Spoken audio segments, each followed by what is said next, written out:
again with another lecture. So this one's going to be on the 70s till the 80s. So I believe I got everyone's World War II story. Everything's graded on that. Everyone did phenomenal. Honestly, that was probably one of the best essays I've ever read. Everyone, well, that's kind of what I wanted. Really, was for everyone to just kind of talk about something that they wanted to talk about, and so kind of give you guys the stage. And usually, when that happens, when someone talks about something they're passionate in, whether it's a topic they're not passionate in, but something within that topic they are passionate in, that's what happens. Everyone did phenomenal with their writing. They went above and beyond, and I love that. So essentially, I think now right now is the midterm. Hopefully, you guys are getting your midterm in. It is up to 7 pages, so well 67 pages. So I do urge you guys get a head start. I believe I gave you guys another week, I believe, to finish it. So it might be due on the 13th. I have to double check again, but I'm pretty sure I pushed it to the 13th. But that's also right around the time where you guys have to start thinking about your final. So the final is going to run pretty much the rest of July into the beginning of August. I'm just giving you that amount of time because I believe it's up to like 10 pages, I believe. And so the final is going to pretty much encompass the whole course. It's not an exam, it is a paper. Definitely put in your sources, make sure you're doing your citations correctly. Everyone's just doing pretty well. I'm just making note, just saying. And then especially footnotes. So I haven't gone over footnotes too much. A couple of you are doing footnotes. If you do need help with footnotes, definitely let me know. If you haven't done it before, I will definitely help you with it. Just reach out and ask. But essentially, yeah, make sure you're doing your footnotes, make sure you're putting those in. And then I will hopefully have all the grades in by, before the end of the course. And so, yeah, so otherwise, last time when we left off with the Tet Offensive over in Vietnam, lowered morale, and definitely made sure that the United States was not winning the war on the home front. And a lot of people were not happy with the Vietnam War, with how things were going. They were told that they were winning the Vietnam War. Well, they are in fact not. And so pretty much the war became just a numbers game. And so how many people could the U.S. kill before the North Vietnamese decided to stop? And then how many people can the North Vietnamese kill before the United States can stop and pull out?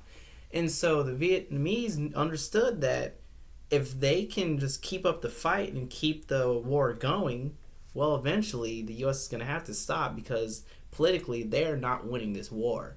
And so that's exactly what's going on. And so then that's when we get to, like, the Summer of Love and then Woodstock and what was it? Not riots, but get protests and stuff like that. And so all that's going on, but at the same time, the United States also has to deal with civil rights and all these assassinations that are going on throughout, like, those 60s time period with the death of Malcolm X, I believe in 65. You also got the death of JFK, the death of MLK in 68, I believe. And then just right after that, you also have the death of Robert Kennedy that same summer. And so then you got all these deaths going on, and then finally you also got the what was it? Up to you got Woodstock going on with Janis Joplin, Creedence Clearwater, kind of like bringing everyone together, hopefully to try and kind of change things. Well, for the civil rights, it kind of took a turn for, not for the worse, but it took on a more militant role. And so you got, the Black Panthers coming out, I believe, in 66. And basically their view was to protect black people, to protect people of color, to protect their rights, because they know good and well the government's not doing it, so they're going to have to put it on themselves to do it for them. And so that's where you get the implementation of, like that Black Power, kind of rising up against people that oppose them, and making sure that African Americans are protected and stuff like that. And so that kind of goes on. So that kind of takes a turn. So then when you get into the 70s, though, it takes on a kind of a different role.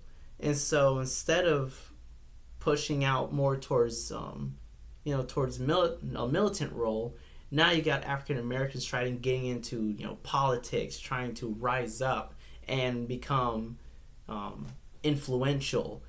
Get more influential in education, influential in employment, in jobs, the politics, judicial system, and stuff like that. And so you also get that amongst the amongst the community. You got community activism going on. You got the pro-female movement, stuff like that. And so you got people like Calvin Lockhart, who was an actor during that time period. Rose Morgan, who opened up the Freedom Bank, which was the first black-owned bank. And then in '72, that happened, and then you got Earl Graves.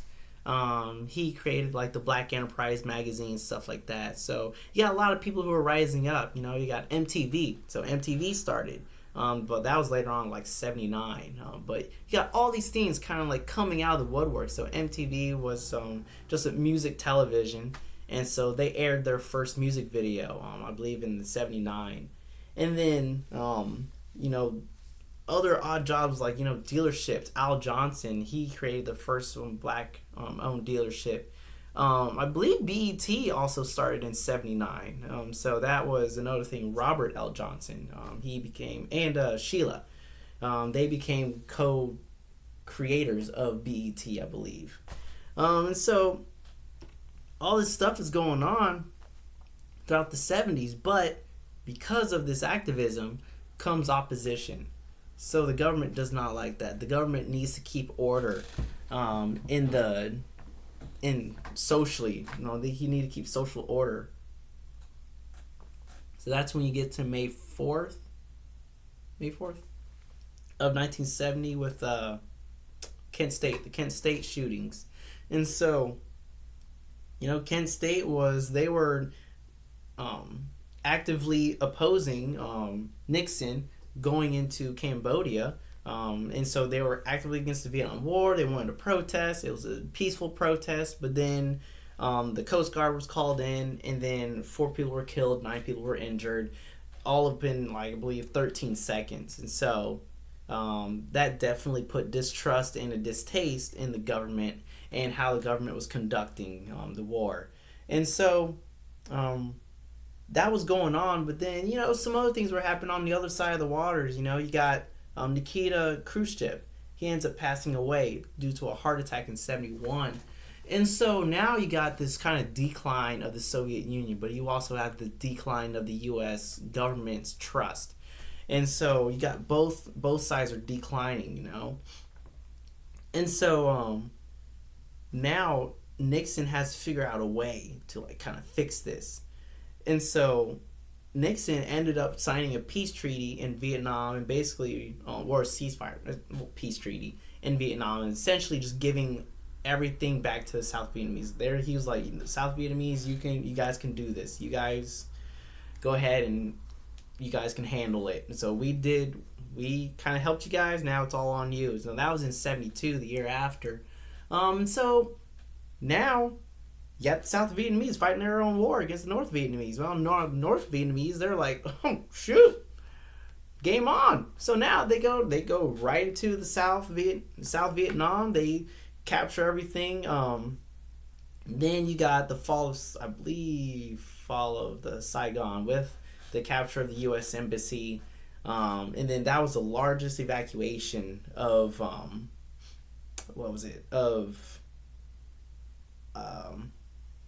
the largest helicopter evacuation in history was during that time. So you got, of course, with the North Vietnamese, they finally take over South Vietnam, and now Vietnam becomes a united country under communist rule now. And so that whole thing kind of like dies down. But there's some skirmishes here and there as they're trying to bring troops out. Back on the home front, though, Something else that goes on is women's rights. So, um, basically, well, I'm gonna hold that there because there's a big story with that. It's actually a pretty fun story. So you got the SALT, so the Arms Limitation Treaty, Strategic Arms Limitation Treaty. So basically, Nixon needed to end the war in Vietnam and also do something with the Cold War because the Cold War was still an ongoing thing. So he created this Strategic Arms Limitation Treaty to kind of limit the use of nuclear weapons in Vietnam, and so or no, sorry, in nuclear weapons amongst the Soviet Union and the U.S. And so, doing so, kind of, and he strengthened relations with China as well. So it kind of became this simmer. So the Cold War went from a boil to just a simmer. So everything was just, it wasn't fine and dandy, but it was enough to just go on with life, recognizing that USSR was a major superpower and they need to be on equal terms. So that goes on. But also, something needed to happen with women's rights and human rights. And so that's when you get Title IX, which was the end of sexual discrimination in the public sector. And so that was kind of this first step in the right direction, but more needed to be done.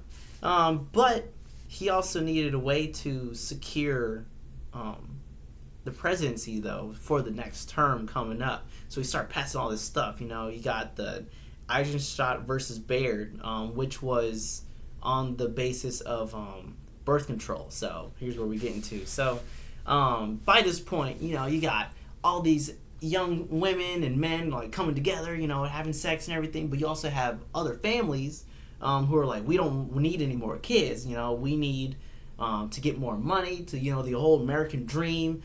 We need to just start with like 2 kids, 3 kids, that's it, that's all we can afford, but we need to get more money so we can pay for all this stuff, live a lavish lifestyle. Well, to do that, they need birth control. So birth control was developed. There was for families only. So young adults was illegal for them to own it. So what happened? You got these teen pregnancies. You got young adults getting pregnant left and right. Now to figure out how to support that. Well, so then you got Eisenstadt versus Baird. They allow birth control to become widespread legal. So then when that's going on, now you got people coming up with blood clots, hypertension, strokes. They're like, what's going on? Why is everyone getting strokes all of a sudden? Well, turns out there was a link between the rise of strokes and blood clots and hypertension and stuff like that and birth control. Turns out birth control at that time period was a major caused symptoms such as strokes, hypertension, stuff like that. So they're like, we need to fix that. So then they switched to the IUD. So the IUD was another way of doing birth control. So that became popular. As that was going along, though, there's an issue. Well, it wasn't 100% effective. So that became an issue, and they ended up pulling it from the shelves because now some people were getting pregnant even though they had IUD. What was going on? So then,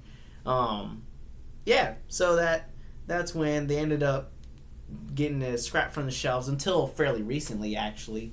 And that was basically it. So childbirth became, because of this widespread use of birth control and IUDs and everything, it gave rise to both sexually transmitted diseases, stuff like that, but also childbirth was on the decline now. But that was the least of Nixon's worries. He needed the presidency. And the only way to do that was to know what the other party was doing, what they were thinking. So he started wiretapping. He started wiretapping the Oval Office and stuff like that. And so that was a huge thing. So that's what I'm getting to. No one really knew anything about it though. So, we just continue on like nothing happened. But hold on to that thought right there.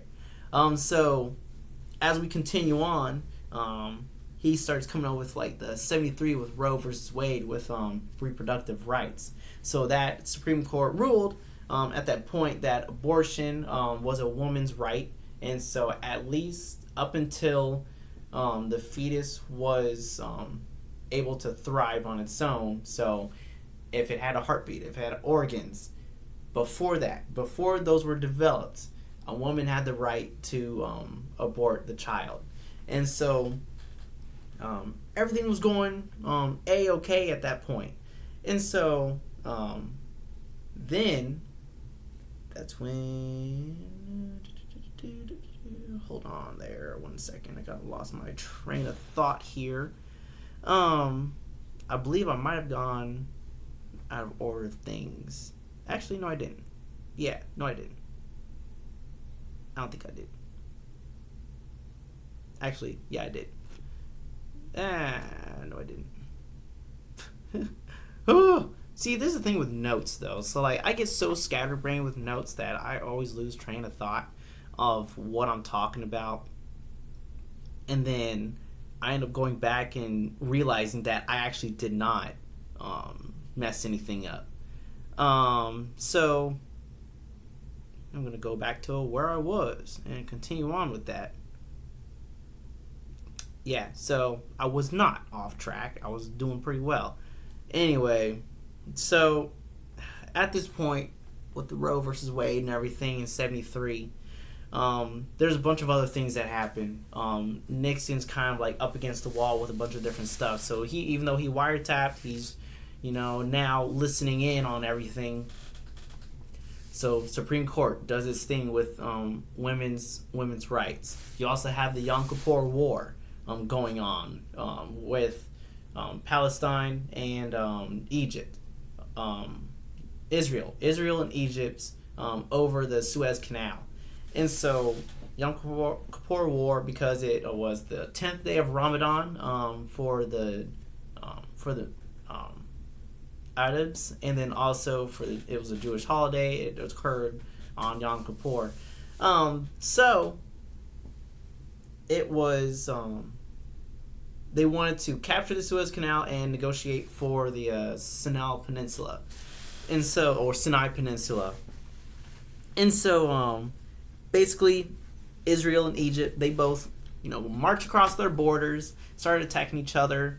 The USSR backed Egypt, and then the US supported Israel, the Israeli forces.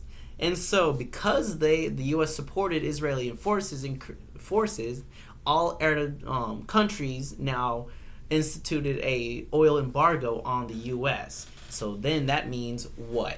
Gas prices started rising. With that means there was a gas a fuel rationing. You also have energy shortages, inflation, stuff like that. Even the speed limit was limited to like 55 miles per hour. And so you have all these things going on, and the U.S. does not like that. And so then that goes along for some time, and so they're like, what the heck is the president doing and all that? And finally, the Yom Kippur War ends with like 20,000 or so casualties. And then it all ends up with like 2 weeks of fighting, really. So that was like massive. But then after that, Nixon realized that, this was weird, because now we can analyze this war because Egypt was supported by the USSR. If we can analyze how the Israelis fought this war, then we can now figure out how to fight a war with the USSR. So that's what they did. They started analyzing, meeting with Israeli forces, kind of figuring out, figuring out what happened. How did they fight this war and everything? So then, right during that time period, officially, Vietnam ends. So with the Paris Peace Accords. That was still in 73, but we still had troops to pull out of there at that time. And so, of course, U.S. troops are removed, and then North Vietnamese started going in, marching in.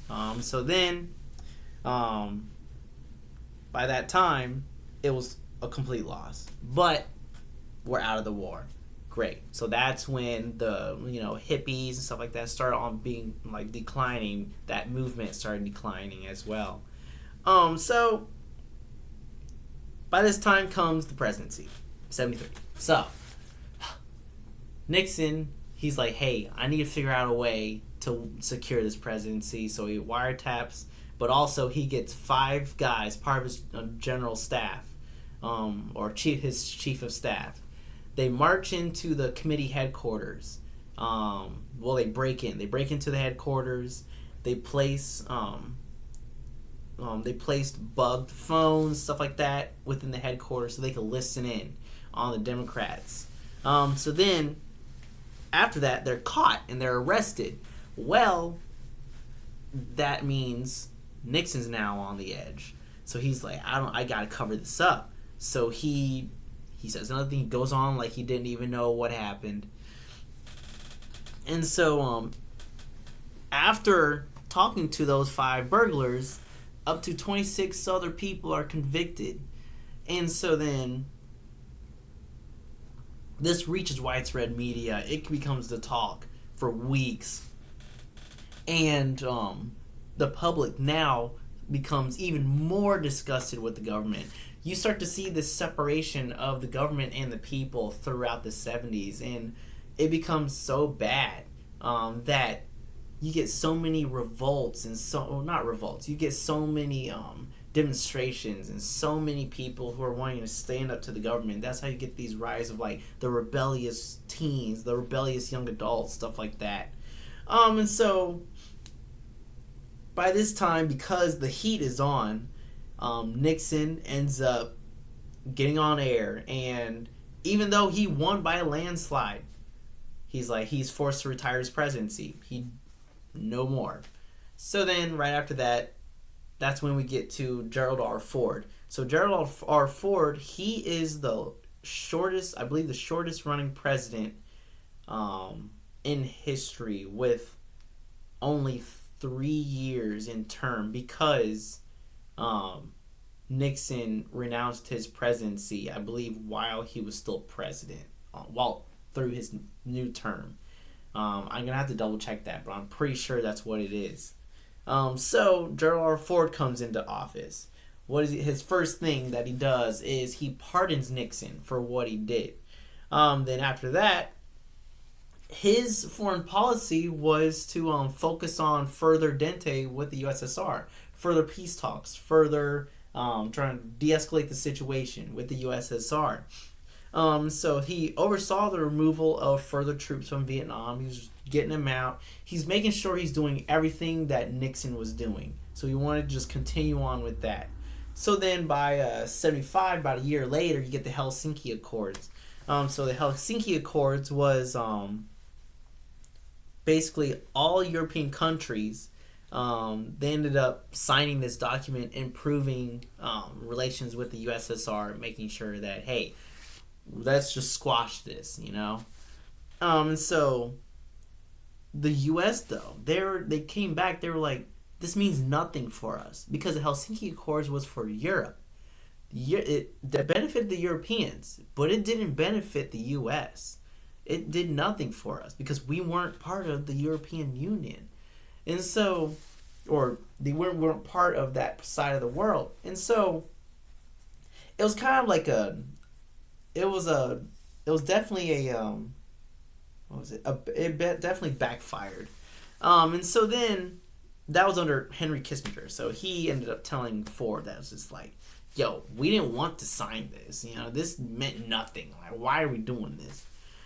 So it was just kind of like that's when, his popularity kind of declined because of that.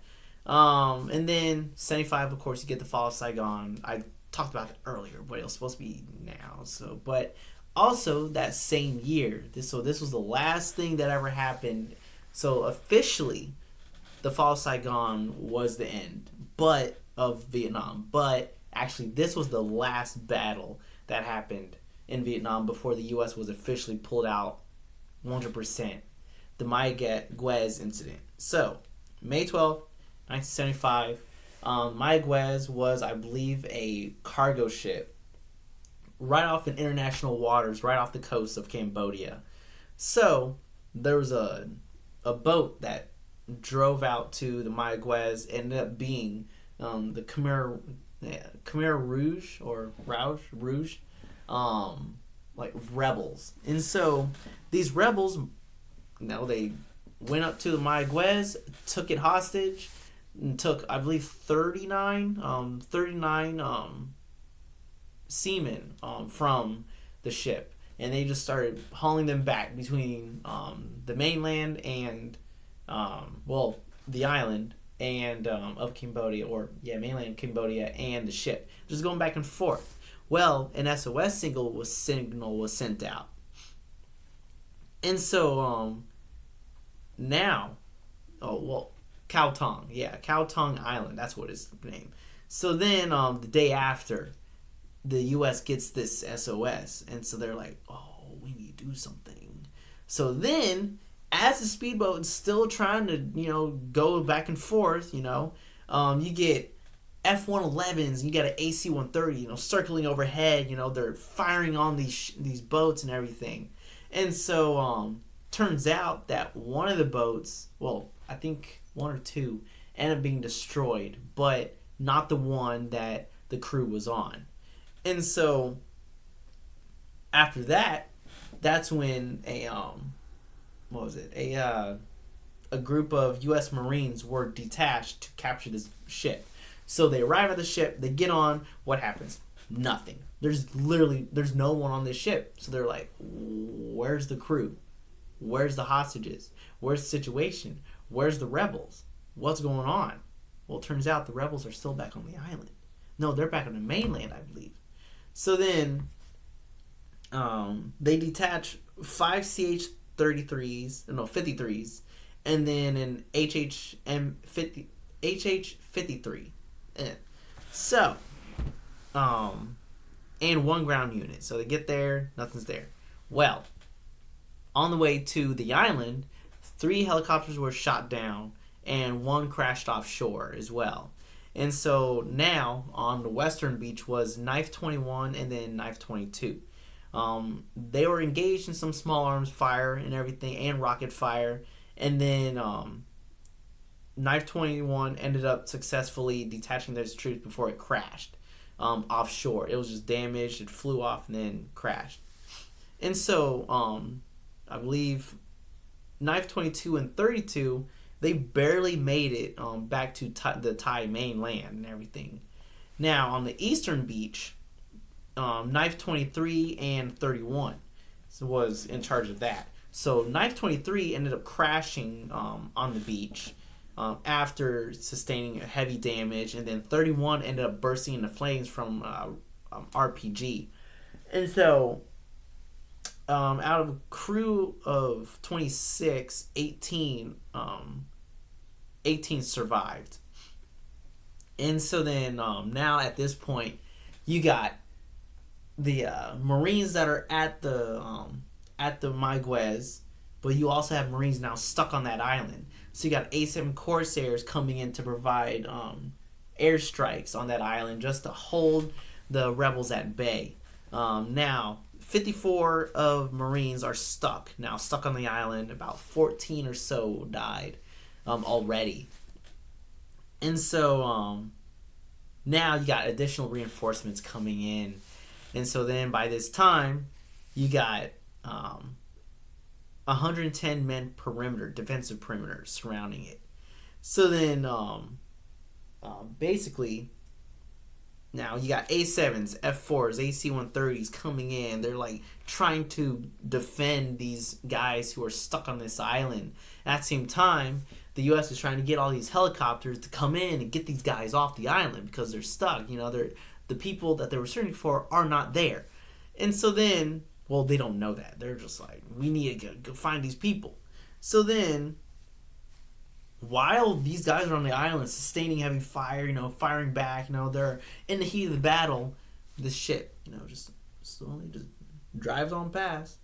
drives on past them and everything. You know, they take them back to the destroyer, the USS. I looked it up. USS Henry B. Wilson. They, just take them back, and they're like, "Hey, please stop this bombardment you guys are doing is really freaking us out. We don't want any part of this.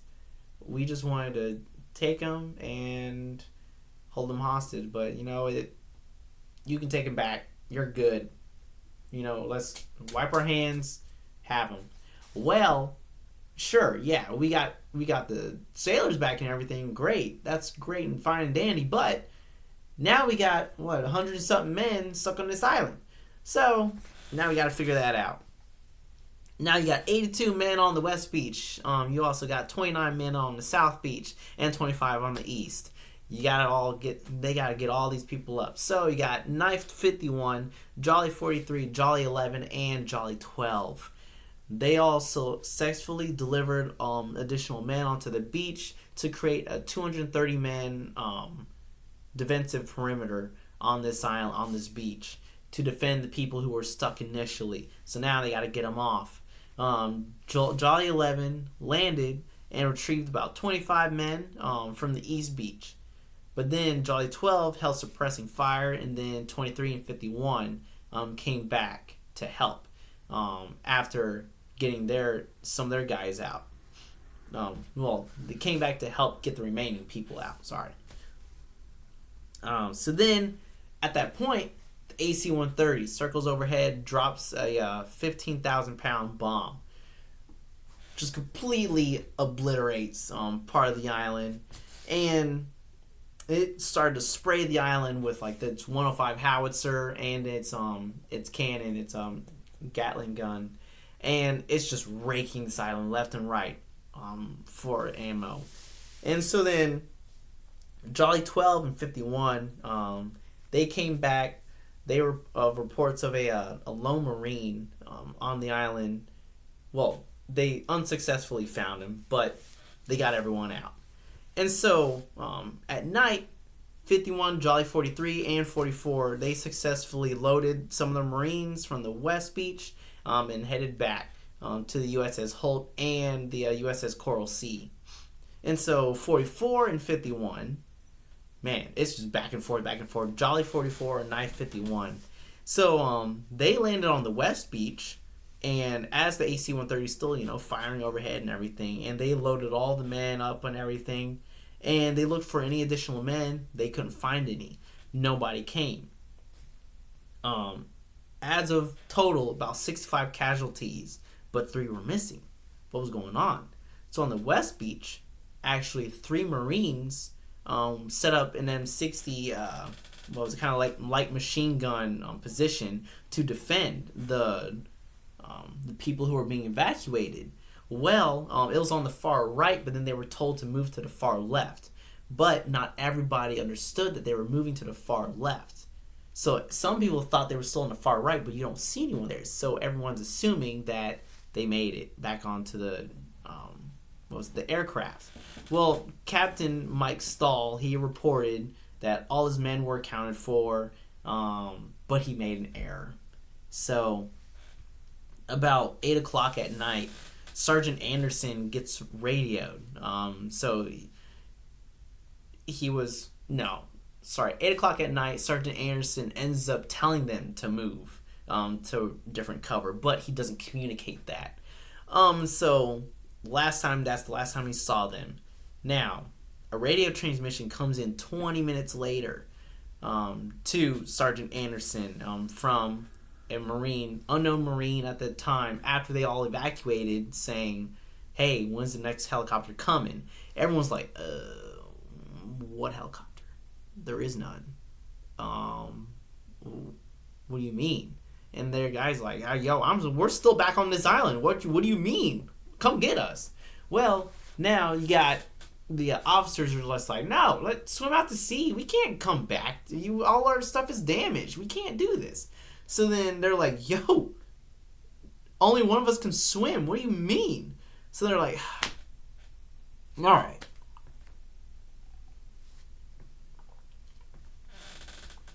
So now you got that debacle. And so now you got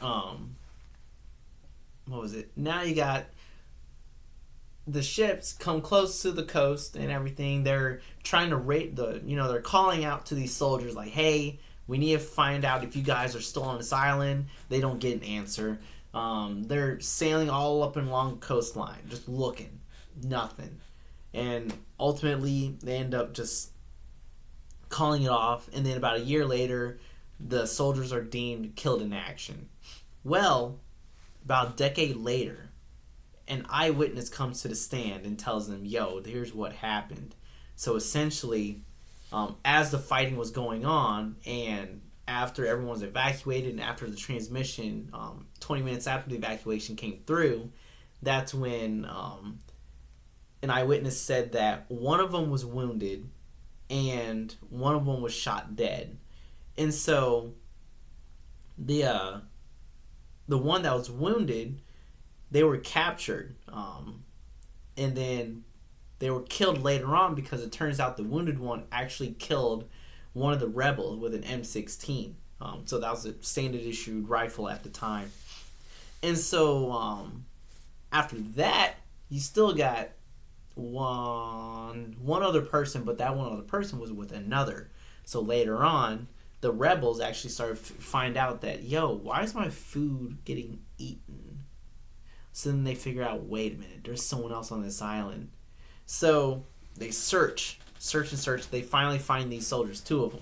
And so they take them in custody and start, questioning them and everything. They ended up beating them to death with basically with the back of a rocket launcher.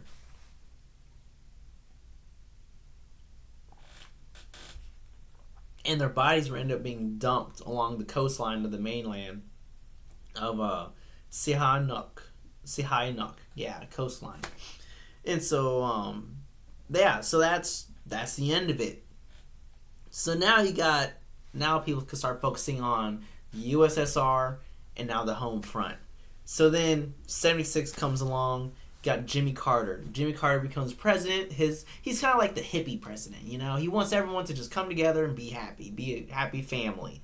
So then he starts, passing along different things, like he starts pardoning Vietnam draft evaders, kind of like you got Muhammad Ali and stuff like that, who they didn't want to get into this war, so they're not gonna be about it. So he's like, yo, it's okay, if you don't want to be part of the war, that's fine, that's totally fine.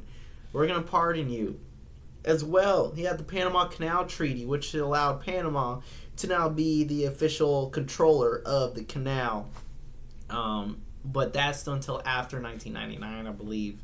And then he began diplomatic relations with China as well. 78 comes along. You got the Camp David Accords. Basically, he met with Egypt's president, Anwar Sadat, yeah, and Israel's prime minister, Menachem Begin, and he kind of tries to bring them together, like, yo, just stop the fighting, just come together, man. It's all gonna be good. Sign a peace treaty. Let's just all be friends. And so they do, really. So it was the first time an Arab country recognized a Jewish country, really. But issue though is that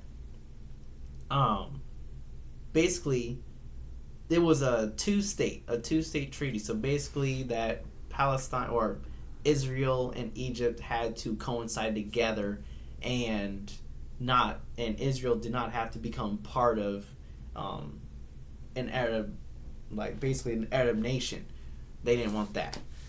They didn't like that. They wanted a one country or one state treaty, something like that. So then basically got Palestinian independence without Palestinian representation. Basically the same with like the Czechs during World War II, where they were kind of just giving up to Nazi Germany, but the Czechs didn't have a say in the matter. Same thing. And so there was no Palestinians to say, hey, we want to be part of the Arab nations, or let's be separate, let's be independent. They didn't have that say in the matter. The U.S. and Egypt did, but there was no representative to do that.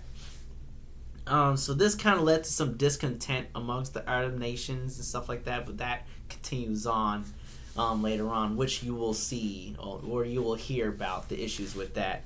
79, you got the USSR. So the USSR still had allies, in with Arab countries in the Middle East, especially Afghanistan. So, well, they weren't allies with them, but there's a ruler, the ruler of Afghanistan, I believe. Oh, stop right there. I'm gonna stop right there. So basically, they supported them politically, Afghanistan. So there's like 50 Soviet diplomats who were killed after a rebel attack in Hadit and Amin. Amin. And so Amin was put in power as prime minister. And Taraki, he was supposed to retake power under the help of the USSR, backed by Leonid Brezhnev. And so there was just this back and forth fight.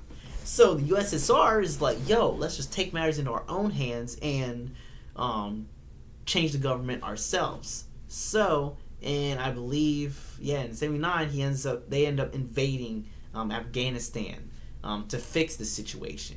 So then, you got this fight with the USSR and this rebel group in Afghanistan. And then USSR starts sending more and more troops into Afghanistan and everything. And basically by this point, because the USSR invaded Afghanistan, that whole Dente Treaty with Jimmy Carter, thrown out the window. They basically they flipped their middle fingers up to it, and they're just like, we're going in regardless. There is no Dente stuff. So then, the invasion was seen as an act of aggression of a sovereign state. So what happens? The U.S. is like, it's war. So then they march in. So then Jimmy Carter, he's like, let's just chill out for right now. Let's just set a grain embargo. So that's what he does. He boycotts the Moscow Olympics, and he creates a grain embargo. So none of the Soviets, they can't get their vodka. So no vodka for no Soviet. So then basically, that's when you get the U.S. embargoes USSR to try to curtail them and to just getting them taken out the war, but they also send money and weapons to these groups in Afghanistan to push back against the USSR. And then this money and these weapons were funneled through tunnels through this underground resistance group under Pakistan as a way to get into Afghanistan through the Mujahideen. So this was just kind of like a rebel group who they saw this as their divine right to protect their sovereign nation against the communist aggression. And so then back in Saudi Arabia, this guy named Osama bin Laden, he wanted to help out too. So then he leaves Saudi Arabia, goes to Pakistan, and raises funds. He starts realizing the invasion of the USSR is going to cause some issues, especially amongst the Middle East, because now the USSR is taking control of the Middle East. If they do that, communism is going to reign supreme, so he needs to figure out a way to get rid of that. So the U.S. now is going to fund this rebel group as a way to kind of push back against communism. And so the CIA actually ended up funding Gulbuddin Hekmatyar. Yeah, that's what it is, I think. I'm trying to work on my pronunciation. But he was an ally of Osama bin Laden at that time. And then he wanted to continue this resistance, against the USSR. So then you got the war with the USSR, and Pakistan now begins. And so then by the 80s, you get Osama bin Laden starts raising funds. He starts raising awareness in aid to the Mujahideen. And then throughout that time period, on the other end, there's another kind of like little connection here too. You also get the Oslo Accords, but I'm gonna hold off on that. But essentially, this is where Palestine and Israel at that time as well recognize each other. So they recognize each other and they reach a peace treaty. The second one's signed, and basically it's supporting this two-state government. So then, officially, this two-state government, Israel didn't really like this especially, but they went with it, and so the Palestinians and Israel would cohabit the same area, but there would be a small section in between where Palestinian refugees are able to take back any land and everything. It was a demarcation zone, and so that was also called the Gaza Strip. Gonna hold off on there. So basically, you got the creation of the Gaza Strip in the 80s, well, by the 80s. You also got the invasion of Afghanistan, and now the war in the Middle East kind of kicks off, especially by the late 70s into now the 80s. So I'm going to stop right there. It's a lot that's going on, but basically it's all going to come to a foothold. We're all going to see this connection between the 70s and 80s up until now. But this is going to be my second to last lecture, my last lecture official. But I'm still going to have some lectures here and there, just because I like talking to you guys. But the next one is going to be next week. And then after that, I'm going to be open for questions. Oh, yeah, here's my cat, by the way. There. But basically, I'm going to be open for questions. Anything you guys need help with in terms of the paper, definitely let me know. But yeah, I'll be available. Same hours and everything. But I'll definitely be available throughout this time when you guys are doing your final paper. And so I got that set for, I believe it's going to go online possibly next week. I believe next week is when it starts. And yeah, so next lecture will be the 80s into 90s. And then from 80s up until 91. So then by this point, you got what was it? Gorbachev is now part of. He's now leader of Mikhail Gorbachev is now the leader of the USSR as prime minister. You also got Jimmy Carter trying to bring everyone together, but everyone's just hating each other. So you get this kind of like this loss of American innocence, where Americans were like, we need to focus on ourselves. We need to fix ourselves. We can't be the world police, We need to go out and try to figure out how to fix ourselves and make sure we are sticking to the old tradition of why we became the United States. Why are we the United States? We're supposed to be the best in the world from a social aspect. Why aren't we doing this? But now, throughout the 70s, you get that loss. So now you got Jimmy Carter and Nixon. Jimmy Carter is trying to, reach out into the world and trying to make sure that everyone's okay outside of the U.S. He's not focused on the U.S. at this time. He's focused on what's going on outside, and that's what Henry Kissinger was trying to tell him, was that, he was trying to tell Gerald R. Ford. Sorry. Gerald R. Ford was like, we need to fix all this, but Henry Kissinger's like, no, stop. No, we can't.